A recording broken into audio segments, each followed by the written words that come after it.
Awesome. So we got a little bit of a light load today. We've got a couple.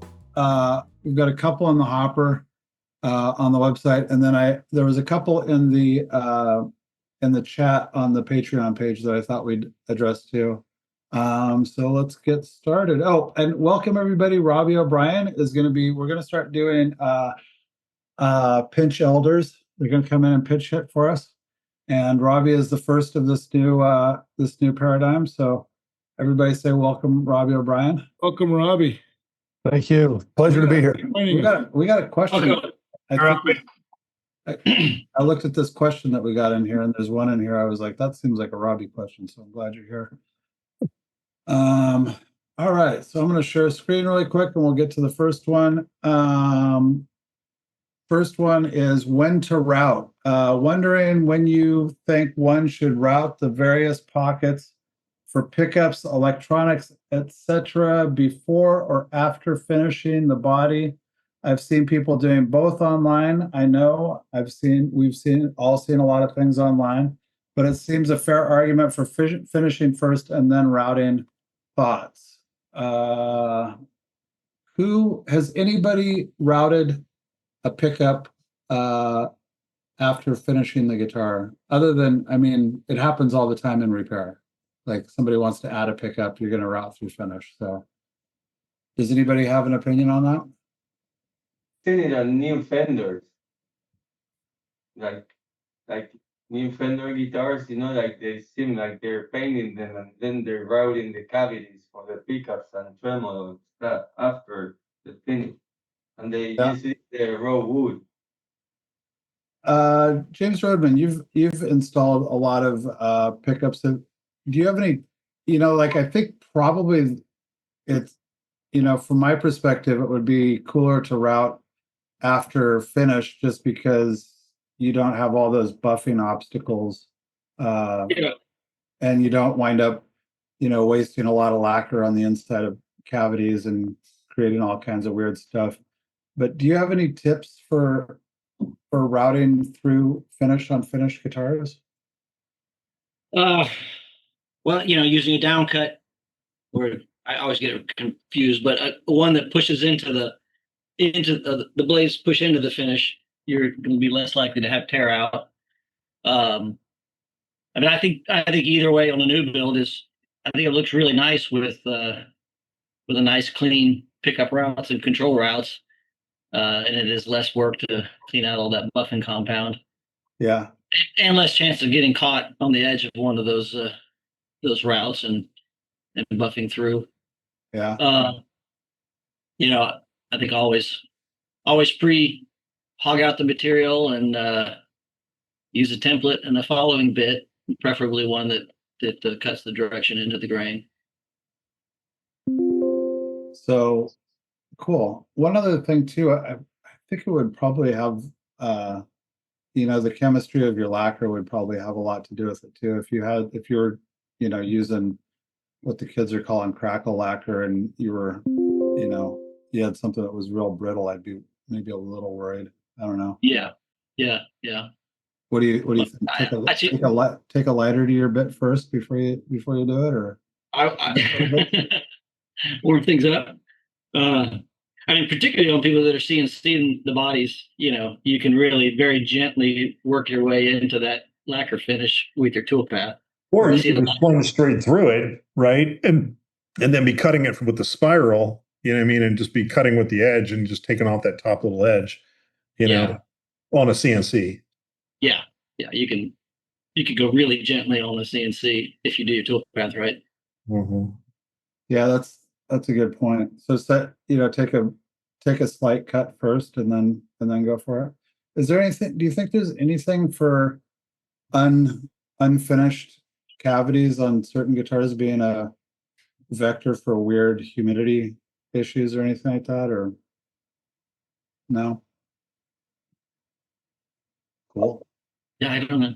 I don't have an answer for that. But Dominic, you got an opinion about this? Yeah, I've done a number of builds, and I always do my cavities unfinished. I start with the body unfinished and work my way out and make sure all the routing is done first.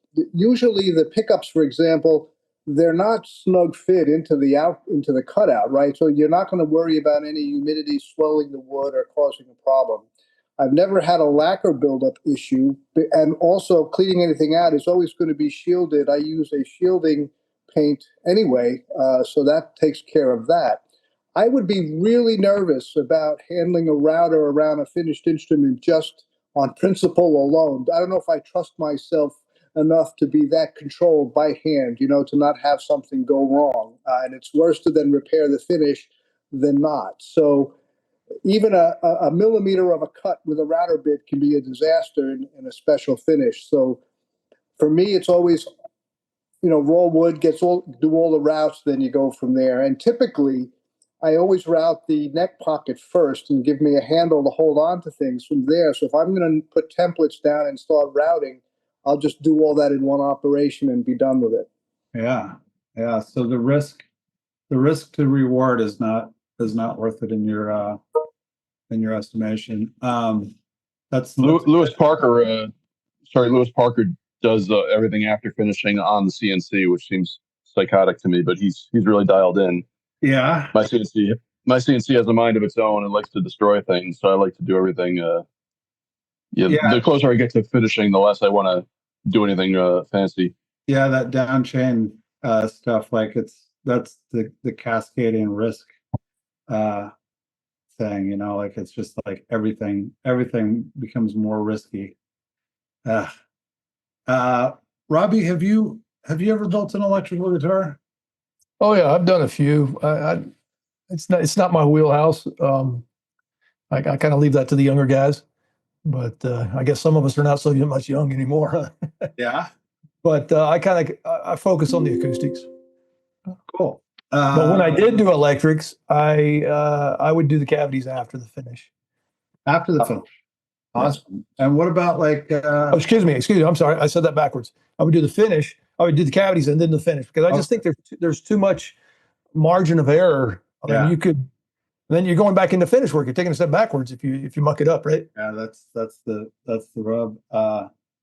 So what about, do you ever, I mean, I can't imagine anybody ever wants a preamp installed in the side of one of your guitars, but do you ever route for preamps or anything like that? Does that I have in acoustics. I tend to get away from it, especially if you get the high end Brazilian. You want to show that stuff off. You don't want a preamp in there. Yeah. So I tend to go with the with passive pickups. The K&Ks and things like that work really well in acoustics. Cool.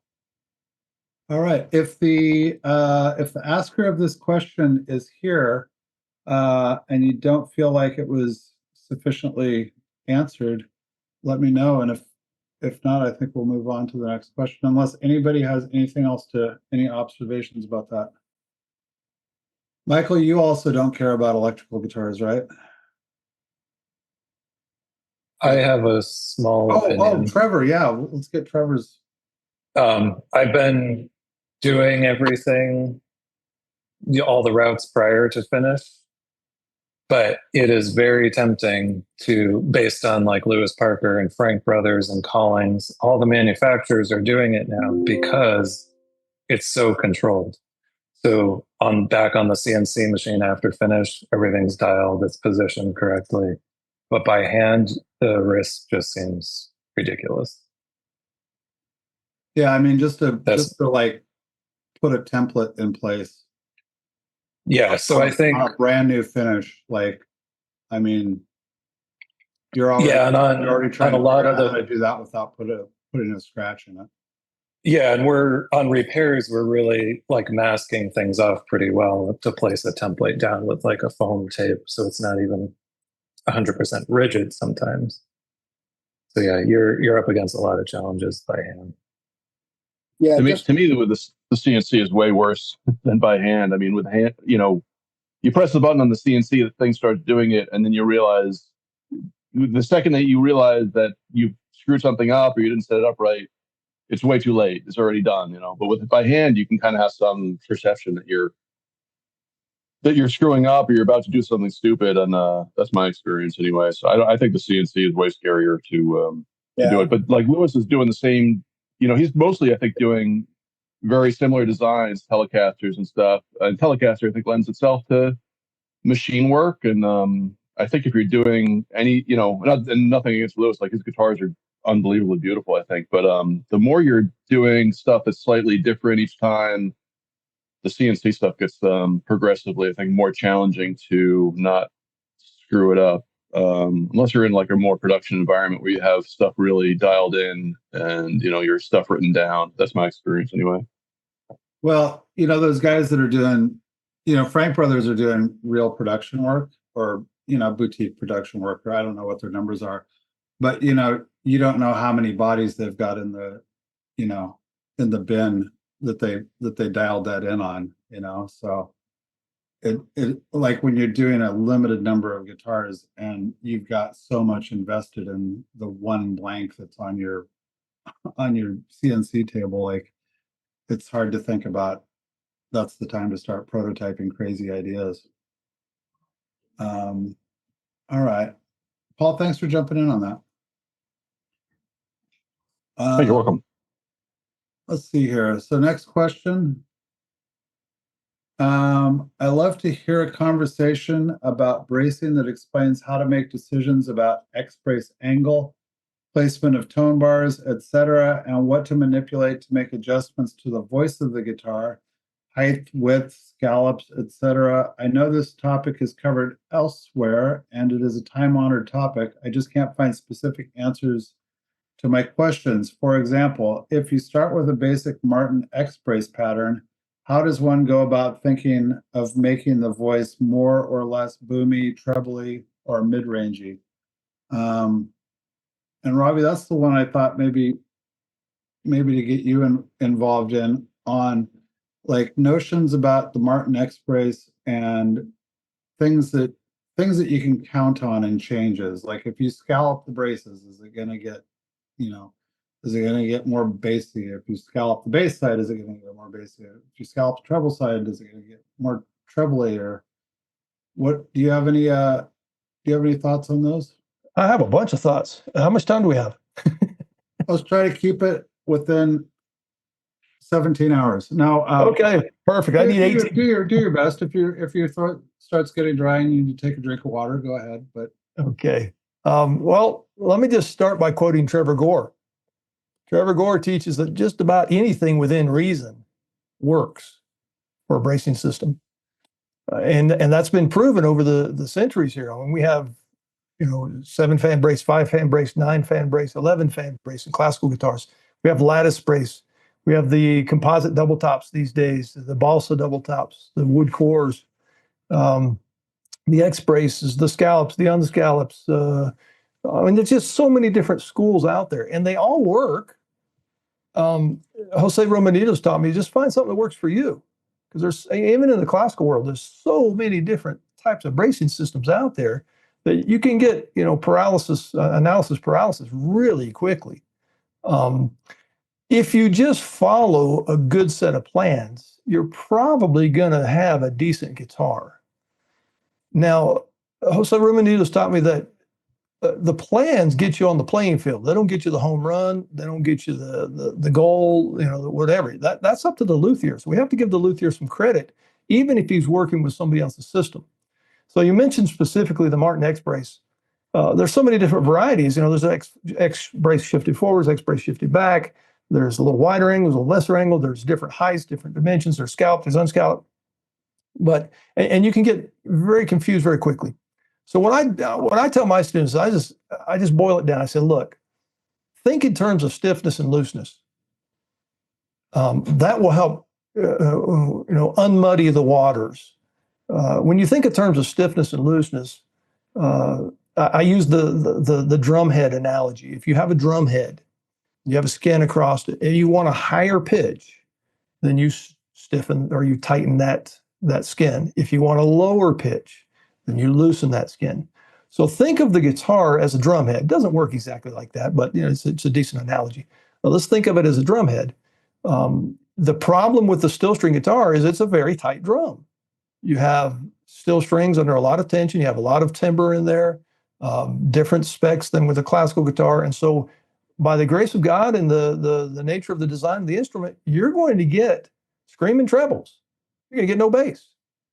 So you got to figure out some way to bring out the bass. And I just told you how to do it. You have to loosen it. And here in a minute, I'll talk about ways to actually loosen it. Now, classical guitar is the exact opposite. By the grace of God and design of the instrument, you're going to be given screaming basses, but you get no treble. So you've got to find some way to introduce stiffness without introducing mass. Because if you introduce the mass, there's not enough energy to drive the top. So there's basically three ways to control stiffness and looseness. One of them is the thickness of the plate. How thick or how thin that plate is going to determine how stiff or how loose it is.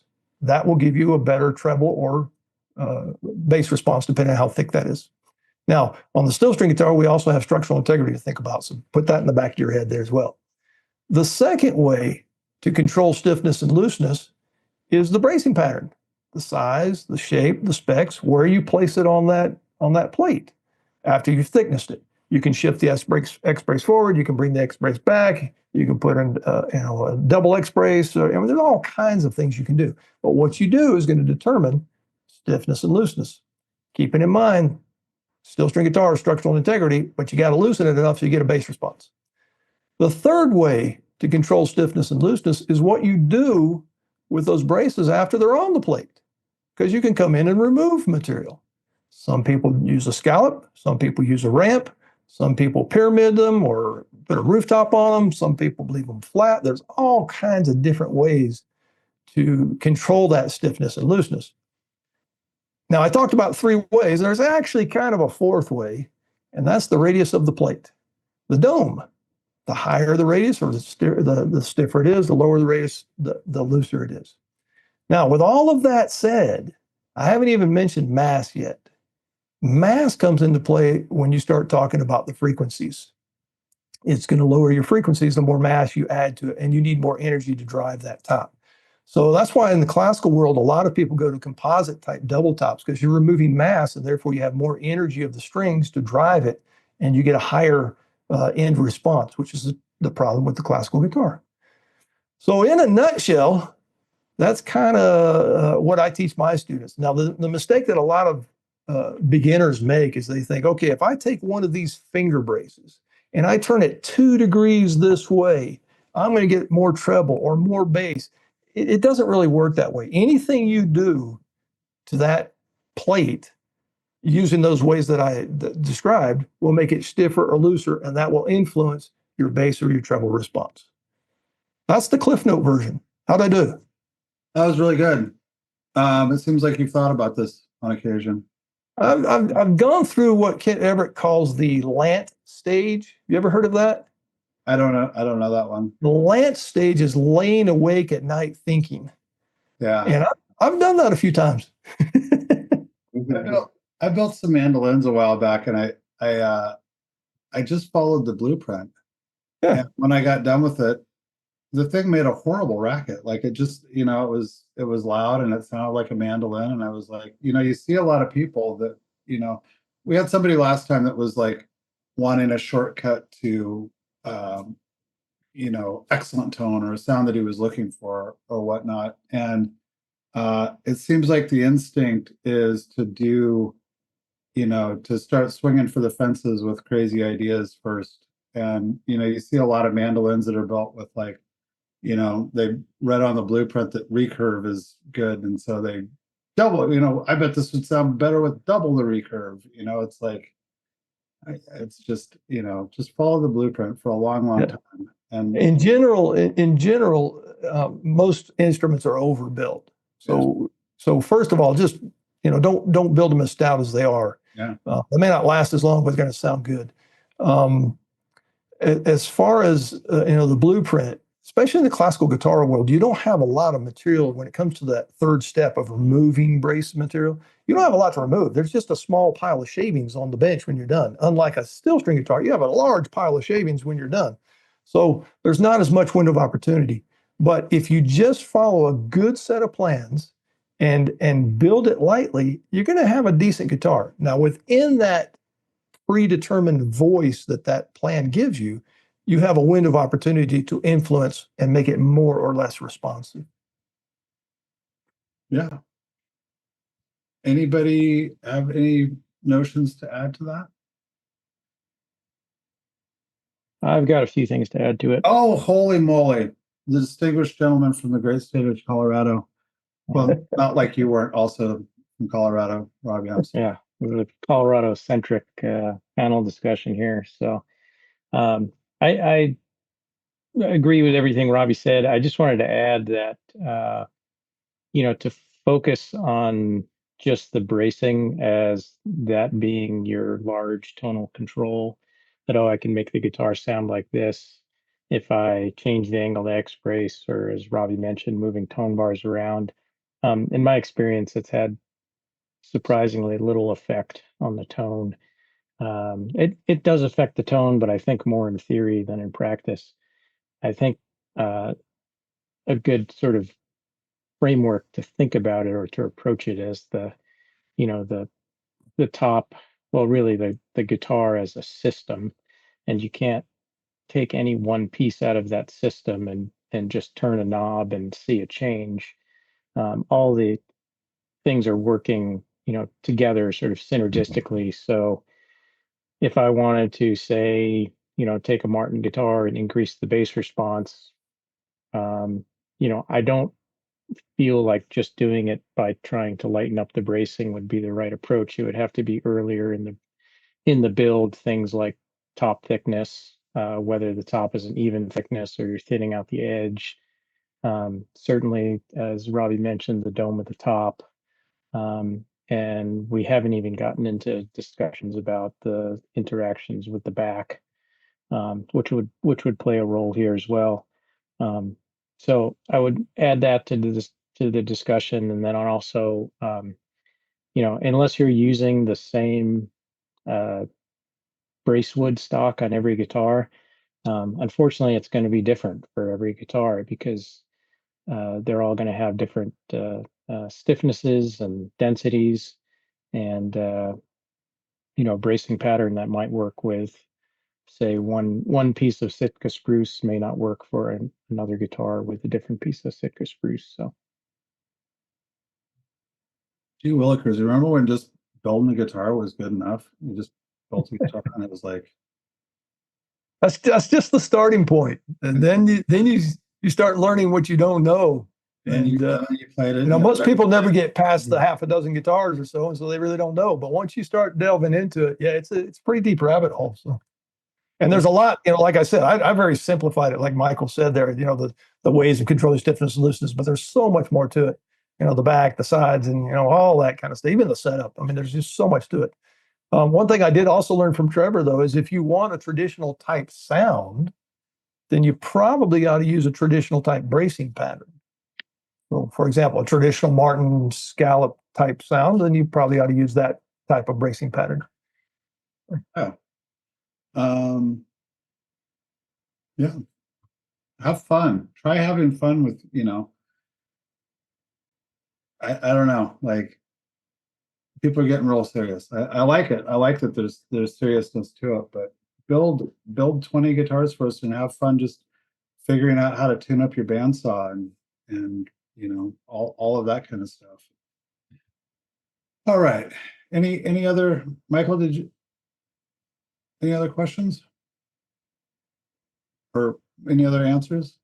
Oh, just a very quick one would be that I know this more anecdotally from experience, but I believe I heard or read, or maybe Jim Olson told me once, that taking the X brace and opening it up increases the bass response, and closing the X brace like this would do the opposite. So, for whatever that's worth, that would be a quick and easy answer. Okay. Cool. So going on to the community section of the Patreon page, Ian Evan asks, does anyone know where I can get a hold of a B-band electret UST pickup with 2-pole DuPont type connectors? He's in the UK. Any UK guys have any B-band connections? Is Ian here? Is Ian here today? Ian, are you here? I actually spoke with Ian about this offline. Okay. And well, somebody may have a source on this, which would be great.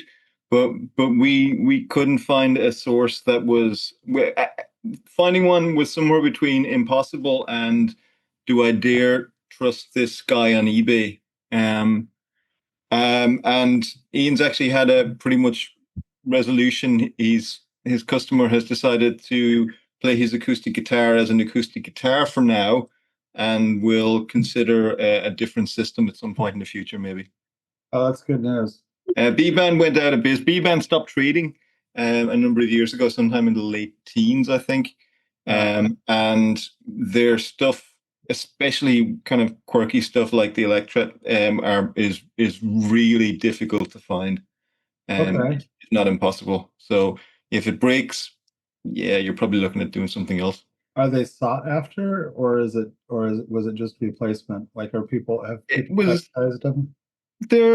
They have a decent sound. It's not really a pickup. It's one of those sort of weird flat.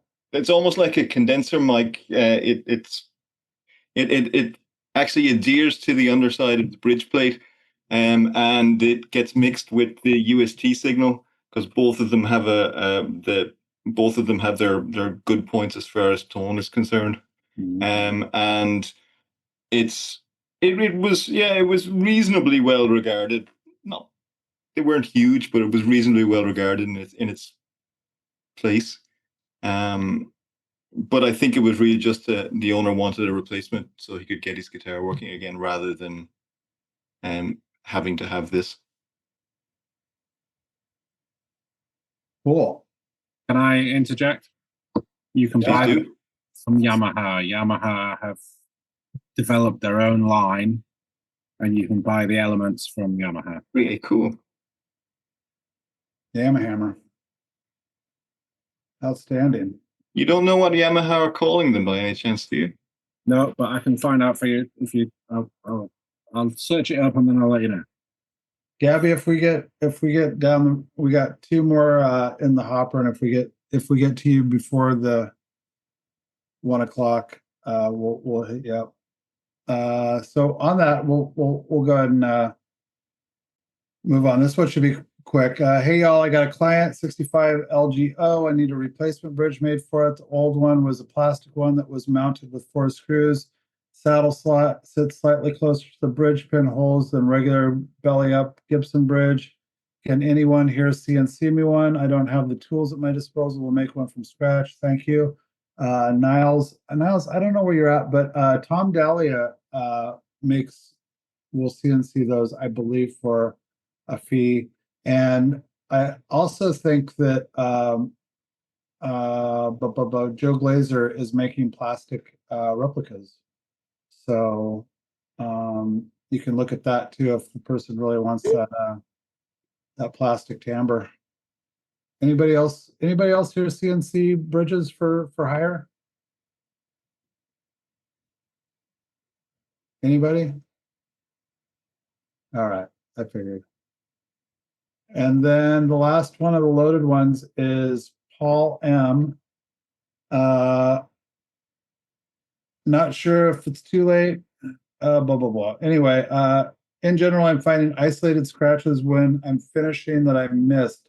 I notice them sometimes a lot more near edges. I'm working hard to keep my edges crisp, so I'm conscious of over sanding there. I missed part of this. How do you keep track of sanding scratches in general, and particularly on the end grain of the neck heel and the volute? In particular, I find it impossible to not get some deep sanding scratches in the end grain on the heel and the volute left over from shaping.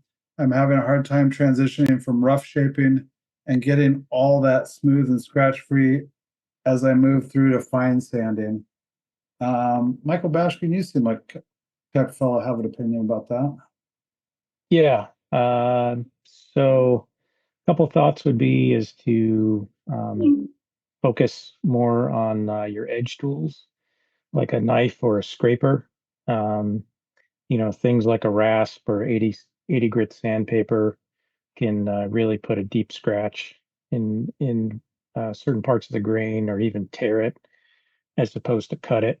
And it takes a lot to remove it. End grain is tricky. But so I try and take it as far as I can with edge tools, and then stay away from the 80 grit. If I can start at 120 or even higher. The specifically the end grain, I'll typically sand to a higher grit and just be extra careful with the sanding. I always will do a very careful inspection with mineral spirits or naphtha before starting the finishing process, because that is the time to catch the scratches, is before you put any finish and especially pour filler on there. And I've often been surprised at what I think I've prepared everything really well on a neck, and then after wiping it down with those solvents, they'll reveal some scratches that I missed. So those would be my tips. Cool. Mr. O'Brien? Kind of along those same lines, when I have students in here, I have them sand the neck by hand, and we use the edge tools, but then I get into rasp to actually shape the heel and the transition from the shaft of the neck into the back of the peg head, and that's all in grain. And then I have them start sanding at 80 grit, and like Michael said, that can work against you if you're not careful. I use a little, those little pink erasers, school erasers. I have the chiseled edges on them. I use those as backer pads. Those allow you to get right into the nooks and crannies, and start with 80 grit. And that's where most of your time is going to be spent on that end grain, is with the 80 grit. And wipe it with naphtha or mineral spirits or something to make sure before you move forward, you've got all the previous grits out. And when you think you've got them all out, you probably don't. So go back to work. And then I take it all the way to 320. Everything we do here in my shop is French polish for the classes. So we go all the way to 320. And by then, when you put that mineral spirits or naphtha on there, whether or not you've got the scratches out. So just get in your zone and get alone with your thoughts and have at it. I mean, you don't have to like it, but you got to learn how to do it. And I tell students, I think the world would be a much better place if people did more sanding and more French polishing, because you're out of the bars and off the streets and just alone with your thoughts. So just up her down, get her done. Oh, my thoughts are no refuge. Oh my God. Yeah, I've had the same exact issues, and I think everything those guys said. I mean, scrapers are your friend, I think, in trying to clean those up. The other thing that I will do, I'm kind of super fanatical about checking things when I don't have the greatest eyesight in the world and I have to use an optivisor and a really strong light. I usually do sunlight, but the other thing I will do is I'll use clean steel wool and burnish it while I'm checking, and basically that will also help me find scratches that I thought were gone. But once you get there, I mean, you go with the grain, in that end grain, and then burnish it and then check again, I always find stuff at the very last step that I didn't see before. By clean steel wool, do you mean oil-free? Yeah. Oil-free steel wool. Yeah, that's not the hardware store stuff. Yeah.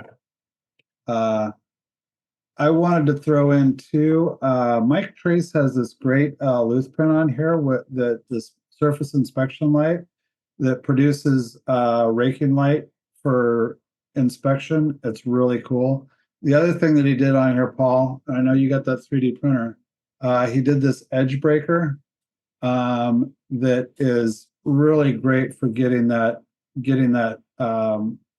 consistent angle on there. We did this. We put that, broke the edge by hand at Breedlove, and it was really like our guitar, when you inspected them, like they could look really different depending on who did them. So this is a really neat tool for making that uniform. The other thing I'd say too is if you are pour filling to bare wood, it is unforgiving. Seal before you pour fill, and that'll probably take out 90% of the scratches that you're going back after. Ian, I was gonna make that comment as well. I mean, you may have got all your scratches out and life's good, but then you can take a step backwards doing the pour filling, because you got to get that off of there. At least I do. I sand my pour fill all the way back to bare wood, and I don't use epoxy on the neck because it sucks into that end grain The water-based stuff, if you're not careful too, will suck into that end grain, and then you just created a lot of work for yourself trying to get that back off of there. So yeah, definitely seal things up. Yep. Yeah, seal, like those little fine cross grain scratches that'll drive you crazy. That just makes it so pore fill won't penetrate those, and it's basically like kind of a free pass for a lot of the cross grain stuff. Anybody else have an opinion about that? Maybe just a follow-up question, and to Robbie, if I could, when you go back to re-sand against scratches you found, is there a best practice in terms of how far back do you go? Do you go all the way back to 80 and start over, or do you pick an intermediate and work it up from there? It's a case-by-case basis. If I generally start at the highest grit and work my way backwards. Mm-hmm. And that goes for finish work as well. Anytime you have like a blemish in a finish or something, start the highest grit possible and work your way backwards. That way, perhaps you have less work to do. But I find that, if I find a scratch or something or a tool marker on the heel, take it back to 80 grit. I mean, you're just working like an inch or two section there. You just work it right back up to the 320. It just takes 2-3 minutes. Right. And by the way, the Stumac Dragon Tail Rasp is what I use to shape that heel and shape the transition into the headstock. And of course you have the coarse one and you have the fine one, and that fine one gets me pretty close to what I need to be. So it's a great tool, and they have the larger size and the smaller sizes. Have you ever tried shark skin? You ever tried that? I have not. No. Should. It's kind of a cross between a file and sandpaper. Okay. It's a metal backer, and then what I will do is make a shape of a tool, anything I want, and then I just epoxy that stuff right onto it, and then you can make these little custom tools to get into, like you say, any little nook and cranny you want to get into. But it's pretty cool stuff, and it has even a smaller scratch pattern than that Dragon Rasp. Okay. Yeah, pretty cool. Nice to know. Thank you. Gabby, we got time for a supplementary question. Nice, thanks. This is my first Council of Elders, so apologies if this has come up before. It's an electric question, so also forgive me for that. But I've been wondering if there's any real consensus or even theories on different chambering patterns for electrics.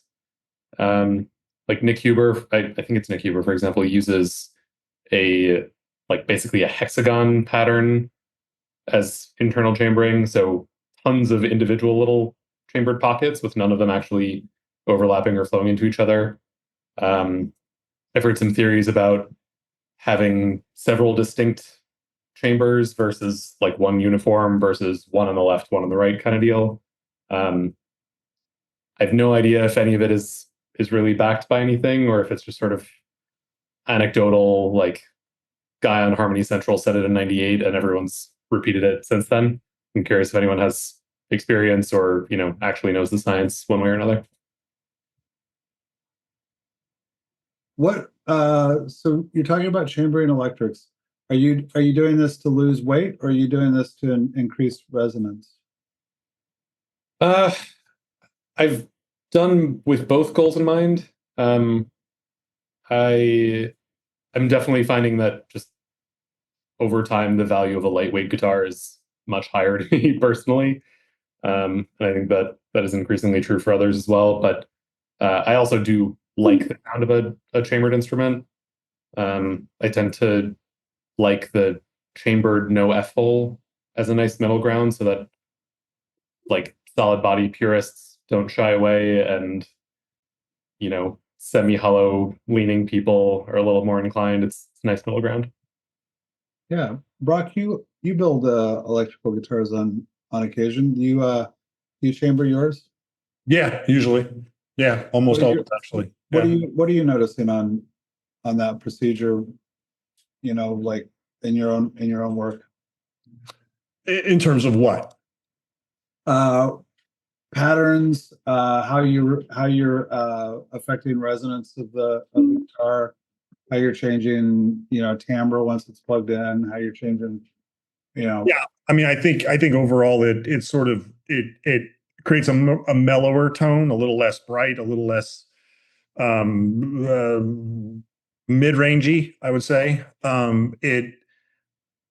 the thing that I really kind of pay attention to the most is that I'm not creating a neck heavy guitar and then it's sort of dumping the guitar down. So like I'll tend to leave a little more weight down by the heel, so I kind of get a better balance on the whole thing. So that's kind of where I try to do. I try to really sort of think about where the center of gravity is going to be as much as anything else. And in like I've just got a telly type object thing that I've done, and the whole thing comes in with hardware, strings, the whole bit, little less than 6 pounds. So and it's all mahogany, top to bottom with a rosewood fingerboard. So I mean, not necessarily light woods, but you can bring them in pretty light. Yeah. Have you tried different chambering?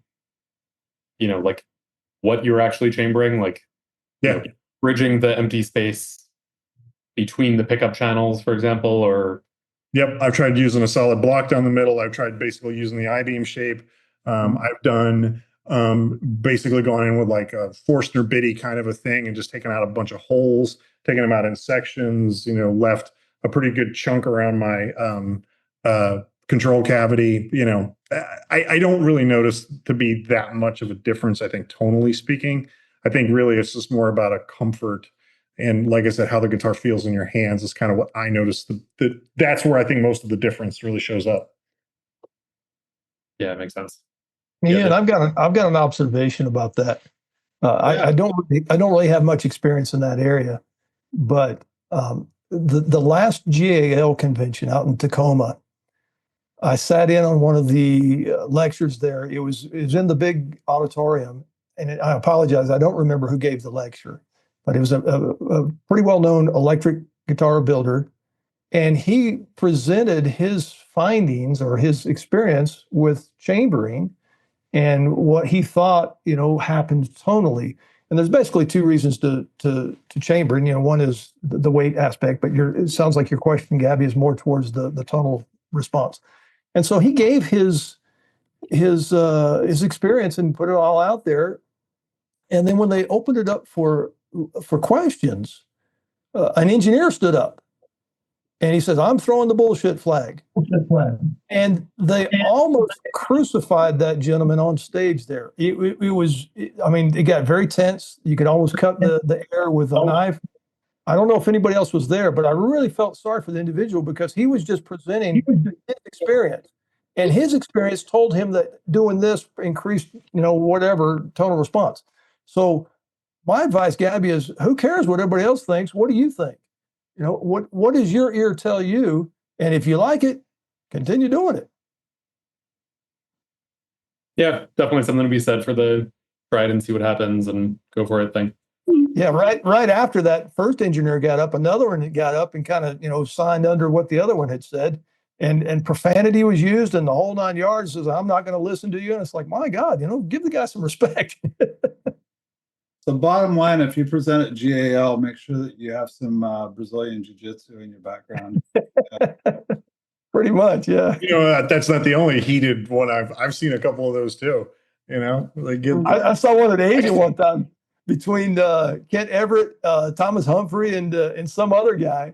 I don't remember who the other guy was, but I thought Thomas Humphrey and Kent Everett were going to come to blows there over finish work and stuff. It was pretty heated. Well, it's all the most important stuff that's going on right now. So I'm glad that they're that passionate about it. Oh my God. All right. So anyway, no Looth on Looth violence, apparently. All right. Well, everybody, unless we got a couple minutes left, if anybody's got a short question, we can ask it, or if you want, or if not, we can adjourn. Can I make a comment about the first question, the bracing question? Yeah. For me, and I'm probably the least experienced here, acoustic luthier, but for me, it's been helpful to not think about adjusting a particular instrument's sound, but to have a sound for me right now that's like a goal sound for all my instruments, which I think is a hard enough goal, is to make every instrument sound like equally good in sort of a set of parameters. So I have like, for my gypsy guitars, I have kind of a guitar that I made that I really like, and I'm just trying to keep getting to about that point or better. And I would really have no idea what I would do to adjust it to make it different, but I really like that guitar, and just making more of them is like really challenging to me. So, and then for classical guitars, I don't really think I haven't made one that to me sounds like professional, but I did buy this. I hate to admit it, but I bought this Chinese lattice brace guitar that sounds like exceptionally good. I mean, for $1,400, I got it in Canada, but it is really like a really excellent guitar, and I've had professionals play it who are really impressed with it. And that's kind of my baseline. Like, I wanted my guitars to sound at least that good, and that's challenging in itself. But like, I think when you're starting out, if you're learning how to do it, for me, like trying to adjust the sound to additional bass response or this treble, this or that, like I have no idea how I would go about doing that really at this point. The challenge for me is just to make like a guitar that sounds consistently the same good over and over again. And then when I can do that, if I could do that, then I would start to think about what I would do to adjust it. But that's just my 2 cents about where I'm at right now, if that makes sense. Yeah. Build guitars. You know, build 10 guitars. One of them's going to sound amazing. One of them's going to sound like crap. And, 8 of them are going to sound like guitars. So I guess my point is just to have it's really good to have a model of a guitar, like a pretty decent sounding guitar of the kind that you're making to judge yours against, because it's just like more of a objective comparison. Does my guitar sound as good as this one? And it gives you something. Like, otherwise you're kind of, or for me, I would be shooting in the dark as far as what I'm building. So yeah, that's just me. To have them on hand is really helpful. yeah. So you're keeping a lot of your instruments?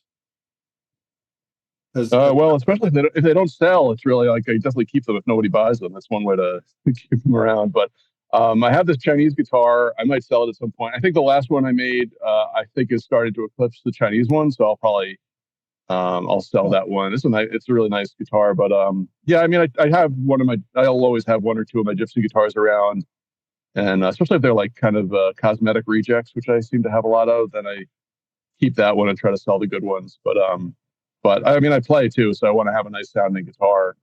But yeah, having one around that sounds good, and I can compare the new one to that one, to me has really been helpful, and helps that I'm not trying to make a living doing it, so I don't really have to like sell them as quickly as I might.